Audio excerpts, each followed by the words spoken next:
अस्सलाम वालेकुम नाज़रीन, मेहर मां ख़बर ॾींदा हलूं। मेहर लॻ गुड वलियो कोसो जे रवासण मसमात सनम कोसो सिंध प्रेस क्लब मेहर पहुची एहतजाजी प्रेस कॉन्फ्रेंस कंदे चयो त मुंहिंजे मुड़ुस अब्दुल रज़ाक बबर सां अल्ताफ़ बबर राजा एजाज़ बबरनि वारनि जो पुराणो मसइलो हलंदड़ आहे, जंहिंजी दांह असां तर जे मोज़िज़ शख़्सियत खे पिणु ॾिनी आहे, जॾहिं त अहिड़ी शिकायत मेहर पुलिस खे ॾिनी आहे, पर अल्ताफ़ बबर बाअसर आहिनि, जंहिंजे करे पुलिस कार्रवाई न पई करे।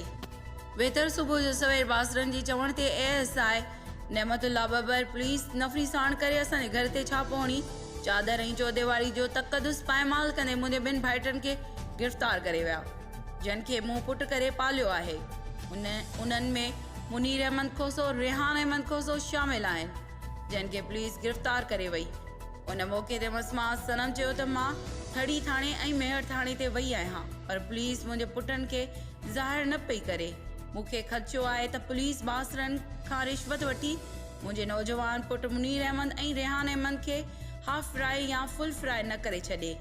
इन चयो त आऊं IG Sindh DIG Hyderabad SSP दादू खे अपील थी करियां त बासरनि ऐं पुलिस जे ज़ियादतुनि ख़िलाफ़ नोटिस वठे, कार्रवाई करे असांजा गिरफ़्तार थियल नौजवान ज़ाहिर कया वञनि ऐं असां सां इंसाफ़ कयो वञे, न त ॿी सूरत में असां SSP दादू ऑफिस अॻियां सख़्त एहतजाजी मुज़ाहिरो कंदासीं।